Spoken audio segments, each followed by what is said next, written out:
The story begins in 1959. A new school was being inaugurated in the city of Lexington, America. Just before school began, all the children were spending their time playing outside. Meanwhile, a little girl named Lucinda stood quietly, facing the sun. A strange, eerie, whispering sound echoed in her ears. Surprisingly, only Lucinda could hear this sound. Just then, their teacher, Miss Taylor, arrived and asked everyone to return to class. The other students rushed to their classrooms, but Lucinda remained there, lost in her thoughts. However, Miss Taylor somehow managed to bring her inside.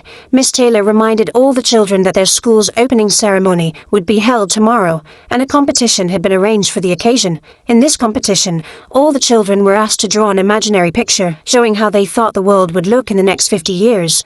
Just then, Miss Taylor brought out a time capsule, which made all the children very excited. The time capsule was a container that would hold all their drawings. It would be buried underground, and after 50 years, the capsule would be taken out to see which child's drawing best matched the future. In fact, it was Lucinda who had suggested the idea of a time capsule to her teachers during another competition held a month earlier. Miss Taylor praised Lucinda for this, and began the competition. After that, all the children started working on their drawings. During this competition, some imagined space travel in the future, while others drew a robotic age. When the competition ended, Miss Taylor began collecting all the drawings. But she noticed something unusual. Lucinda hadn't drawn a picture. Instead, she had filled her entire paper with strange numbers, writing them non-stop. It seemed as if she had no control over her hands. Lucinda was about to write all the way to the edge of the paper, when Miss Taylor snatched it away. Lucinda stared at her with a distressed gaze. The story then moves to the next day. When the school's opening ceremony was being celebrated, Miss Taylor saw Lucinda standing sadly, holding a balloon, away from the rest of the children. Meanwhile, the time capsule containing all the drawings was buried in the ground. At the same time, Lucinda suddenly disappeared, and only her balloon was seen floating in the sky. Alarmed, Miss Taylor immediately called the police and began searching for Lucinda throughout the school. After much effort, Miss Taylor found Lucinda in the gym. She was bruised, and her fingers were covered in blood. She had scratched more numbers onto the door with her fingernails. Seeing this, Miss Taylor's eyes widened in shock. The same whispering sound still echoed in Lucinda's ears, and she couldn't understand what was happening to her. With this, the story moves forward 50 years, to the year 2009. Here we are introduced to a professor named John, who studies astrophysics. John is a widower. His wife had passed away a few years earlier, and since then, he had been living alone with his son, Caleb. Being a single father often made him feel overwhelmed by his responsibilities toward his son. One day, after giving a lecture at college, John was about to have coffee with his friend Phil, when he suddenly remembered that he had to go to his son's school for its 50th anniversary celebration. He immediately rushed to Caleb's school. It turned out that this was the same elementary school where the time capsule had been buried 50 years earlier. Today, the capsule was being dug out, much to the excitement of all the children and teachers. Miss Taylor, now an old woman, was invited as the chief guest. After her speech, the time capsule was opened, and envelopes containing the children's drawings were distributed among the students. Coincidentally, Caleb received the envelope that once belonged to Lucinda. When he opened it, he found a list of numbers written by her. While trying to decipher the numbers, John hears the same whispering sound, just like Lucinda, echoing in his ears. Just then, he notices an unknown man standing a short distance away, staring at him. Suddenly, something distracts him, and when he looks back, the man has vanished. The man's sudden disappearance leaves John confused. That night, while Caleb is doing his homework, John notices that he has removed his hearing aid. Caleb had hearing loss, which is why he needed to wear it. When John asks him about it, Caleb explains that he has been hearing a whispering sound coming from the device, so he took it off. But John assumes it's just a technical issue, and asks Caleb to adjust the volume. Then John finds a piece of paper with Lucinda's numbers in Caleb's bag. Caleb was supposed to return it to the school, but he secretly brought it home. John tells Caleb to give the paper back to the teacher and sends him to his room. John has been deeply sad ever since his wife's death, and often drinks to numb the pain. While pouring himself some wine, he accidentally spills it on his hand. When he goes to the kitchen to clean up, he unknowingly places the glass on Lucinda's paper, leaving a circular circular stain in the middle. Coincidentally, inside that circle John notices some familiar numbers. Curious, he writes those numbers on a whiteboard and rearranges them. From them, he deciphers a date, November 9th, 2001, with the number 2996 written beside it. The date feels familiar. When John searches it on the internet, he realizes it refers to the 9/11 terrorist attack on the Twin Towers in New York City, where 2,996 people were killed. John is stunned. He then writes down all the numbers from Lucinda's paper on the whiteboard and starts analyzing them. To his shock, he discovers more hidden dates within the sequence. One by one, he searches them online and finds that each date is connected to a real-life disaster. September 19th, 1985. A massive earthquake in Mexico City killed 10,153 people. April 19th, 1995. The Oklahoma City bombing killed 168 people. December 26th, 2004. The Indian Ocean tsunami killed 229,866 people. In this way, Lucinda had listed the dates of all major disasters from 1959 to the present, along with the exact number of deaths. John is shaken, because these numbers were written in 1959 and locked in a time capsule for 50 years, so no one could have tampered with them.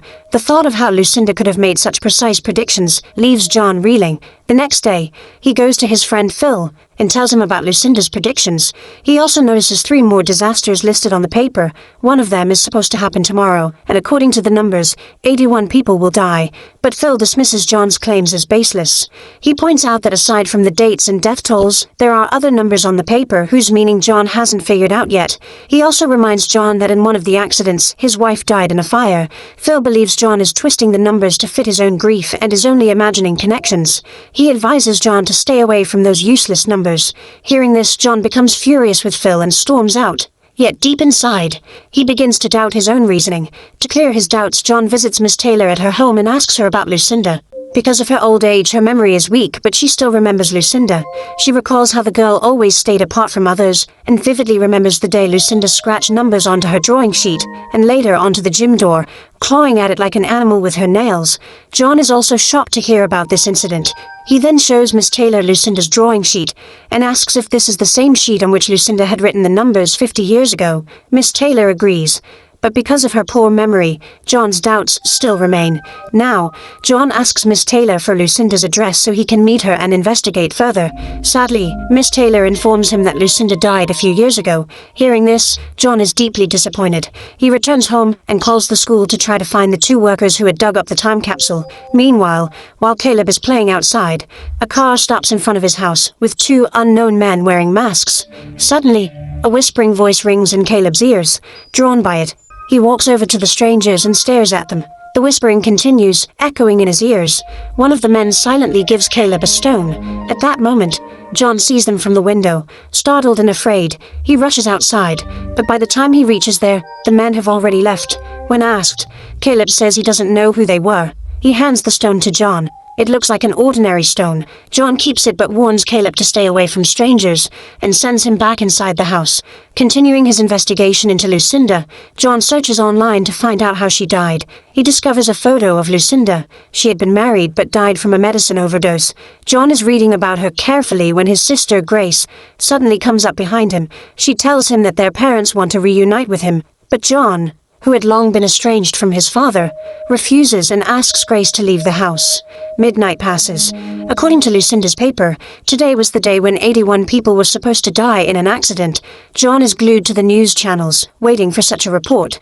But after watching for hours, he doesn't see any news of a major accident. Now, John begins to think that interpreting Lucinda's numbers as dates was just his imagination. Exhausted from drinking all night, he finally falls asleep in the morning. Meanwhile, Caleb calls him from school. Due to heavy rain and stormy weather, the school is closing early, and Caleb asks John to come pick him up. John sets out to get him, but on the way, he gets stuck in a traffic jam caused by an accident. While waiting, John calls Phil to apologize, but then his attention shifts to his car's GPS, which shows his coordinates as latitude 42.41 and longitude 71.20. When he compares these numbers with Lucinda's paper, they match exactly. John realizes the shocking truth. The extra numbers on the paper are not random, but the coordinates of the accident locations. According to the paper, today's disaster was supposed to happen exactly where John is now. He is stunned. Immediately, he gets out of his car to investigate. Up ahead, he sees that an oil tanker has crashed. However, a policeman tells him that no one has been killed. The officer is about to tell John to return to his car when suddenly, his expression changes to fear. He runs away in panic. John quickly turns around, and the sight freezes him in shock. A passenger plane crashes and slams into the ground nearby. In the next moment, John rushes toward the wreckage. Risking his life, he tries to pull out passengers trapped inside. The screams of the people and the horrifying sight of bodies burning in flames shatter his heart. Soon, a rescue team arrives, takes control of the situation, and pulls John away to safety. Later, when John reaches home, he sees Grace has already picked up Caleb from school. His attention then falls on a news report on TV, which claims the plane crash was caused by a solar flare.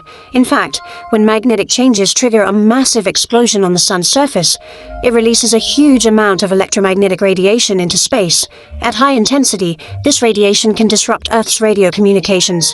In this case, the solar flare caused a malfunction in the plane's navigation system, making it crash and killing exactly 81 people, the same number written on Lucinda's paper. John is left in shock by what just happened. Meanwhile, Phil visits John's house. Though he now believes in the numbers, he still advises John to stay away from these incidents. But John is not willing to back down. Instead, he vows to prevent the upcoming 2 accidents. Late at night, while Caleb was asleep, an unknown man wearing a mask suddenly appeared in his room. Caleb woke up to the sound of footsteps and was horrified to see the figure standing there. The man then gestured for Caleb to look out the window. When Caleb looked outside, he saw a massive forest fire raging in the distance. Flames engulfed the trees. Animals were dying, and even his own house was burning in the vision. Terrified, Caleb began screaming. Hearing him, John rushed into the room and found Caleb crying in a corner.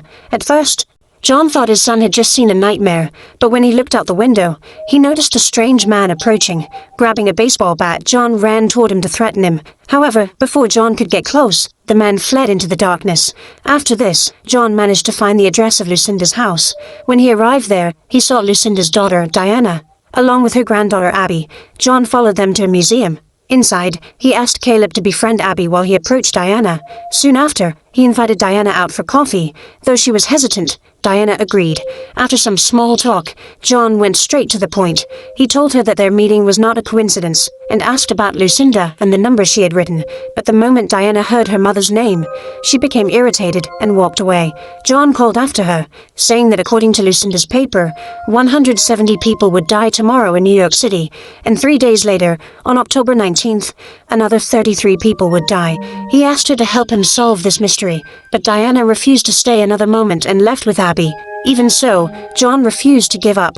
Back at home, he tracked the location where the next disaster was supposed to occur. At the same time, he heard news of a possible terrorist attack in New York City. This convinced him that the coming disaster was linked to terrorism. He immediately called the FBI, gave them the location, and urged them to secure the area. The next day, John left Caleb at his sister Grace's house for safety and went to the site himself.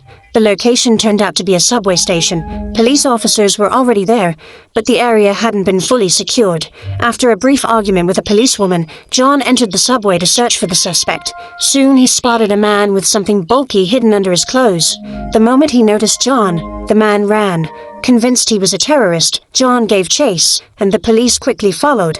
Eventually the man boarded a train, but was stopped at a checkpoint where the police ordered him to raise his hands. As he did, a bundle of DVDs fell out from his clothes. He wasn't a terrorist at all, just a thief. John was left confused. If not a bombing, then what disaster could kill 170 people here? Before he could think further, a high-speed train approaching from the opposite track derailed due to a technical fault. It slammed into another train in front of it, causing a catastrophic collision. The horrific crash killed many people, exactly as Lucinda's paper had predicted. John narrowly escaped with his life. Shaken and devastated, John returned home, only to find Diana already waiting there with Abby. She explained that in their previous meeting, John had told her about the date October 19th. Her mother had once prophesied that Diana would die on that date, and for years she had feared it. After witnessing the train disaster, Diana was now convinced her mother truly had the ability to see the future. She told John that she was certain she would die in the coming accident on October 19th, and because of that, she wanted to stand by him. Together, John and Diana headed to a deserted house, Lucinda's old home. After arriving, they left Caleb and Abby in the car and went inside. Diana looked again at Lucinda's paper and noticed the last number, 33, but then she remembered that her daughter often wrote the capital letter E backwards, making it look like the number 3. Perhaps Lucinda had also written E backwards.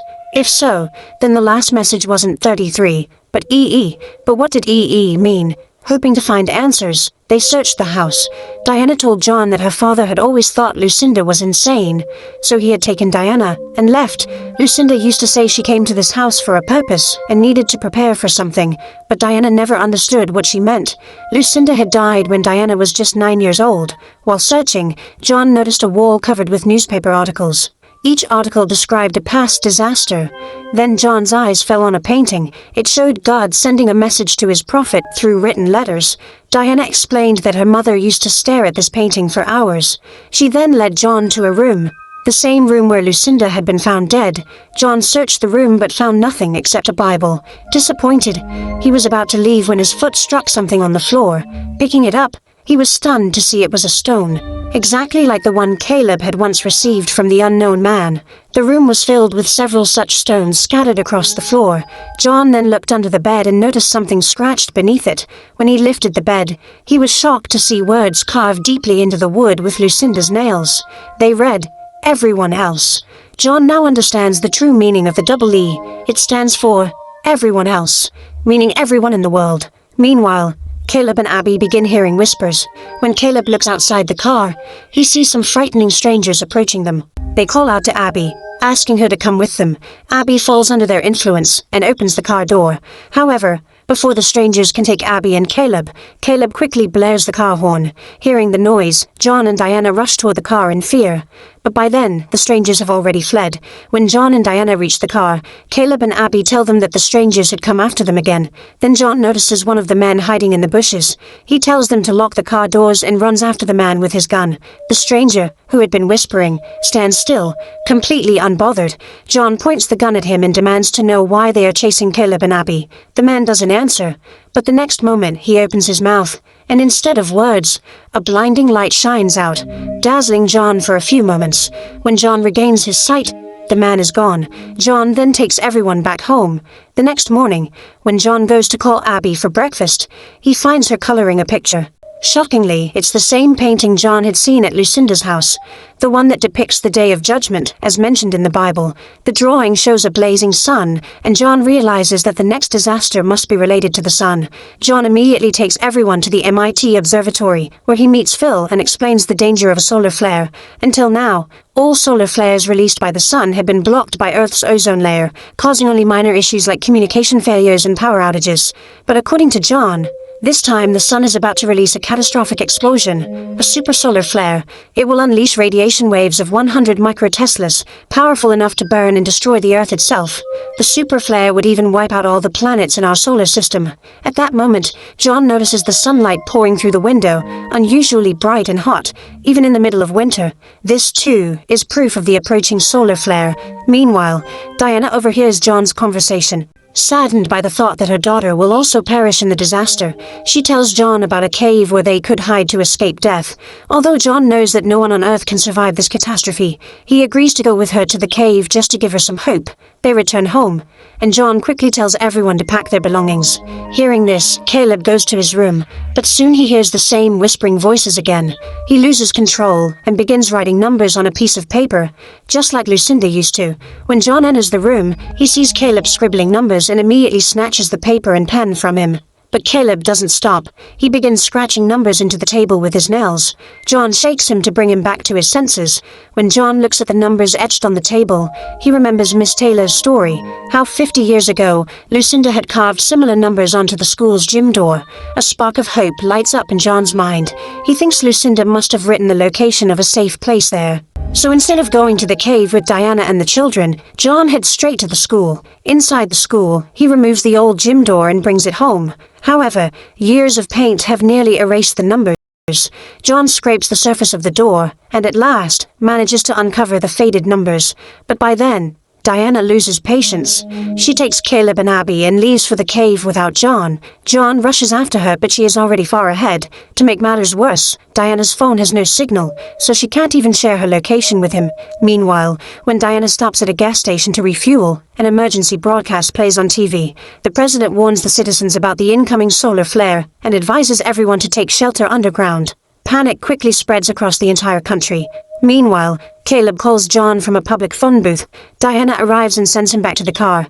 She tells John their location and urges him to come quickly so they can head to the cave she mentioned. However, John stops her, saying no cave can keep them safe. He explains that he found the location of Lucinda's house from the door, and he believes something at Lucinda's house might protect them from the solar flare. So, John tells her to take the children there, but Diana refuses to believe this theory. They argue on the phone. Suddenly, Diana notices a stone on top of the phone booth, exactly like the stones John and she had found at Lucinda's house. When she turns around, she sees strangers kidnapping Abby and Caleb and taking them away. Horrified, Diana jumps into her car and speeds after them. But while chasing at full speed, she collides with a truck and is severely injured. Meanwhile, John arrives at the gas station and searches for Diana's car. After asking around, he reaches the accident site and finds Diana fighting for her life in an ambulance. The doctors tried desperately to save her, but she dies there. A nurse informs John that Diana passed away on October 19th at exactly 12 o'clock midnight. Lucinda's prophecy about her daughter had come true. Later, as John mourns over Diana's body, he notices the same stone in her hand. He realizes the strangers have taken Caleb and Abby. Determined, John grabs his pistol and heads straight to Lucinda's house. When he arrives, he sees tire marks leading into the bushes. Following them, John discovers piles of the same strange stones scattered there. As he moves further, John comes across one of the strangers standing silently. He points his gun at him and demands to know where the children are. Just then, Caleb and Abby appear, holding a rabbit. They tell John that the people who took them aren't bad. They only want to save them from the solar flare. Suddenly, a glowing light appears in the sky, and from it, an alien ship descends to Earth. John is stunned as he realizes that the strangers are actually aliens who had disguised themselves in human form. These aliens had already known about Earth's destruction, which is why they came to save living beings. They had chosen Caleb and Abby to carry humanity forward on a new planet. Caleb begs John to come with them on the alien ship, but one of the aliens stops him and whispers that only those who can hear their voices can travel with them. Hearing this, Caleb becomes emotional. With a heavy heart, John explains to his son that the aliens have chosen him for a greater purpose, to start a new life for humanity. He tells Caleb it is something to be proud of. John then gives him a locket as a keepsake, containing a photo of John and his wife. After this, John lovingly hands Caleb and Abby over to the aliens. The aliens then reveal their true forms and take the children, along with many other earthly creatures, onto their ship. The next morning, Doomsday arrives. John goes to his parents and sister to spend his final moments with them. Soon, a massive solar flare erupts from the sun, burning and destroying the Earth completely. John perishes along with the planet. In the final scene, we see the alien ship reaching a new world. Caleb and Abby, along with their rabbit, are left there to begin a new chapter for humanity. They run toward a radiant, glowing tree, and with that, the film ends. Friends, if you liked this video and got lost in the story while watching, please subscribe to support us, so we can keep bringing you more videos like this. Thanks for watching.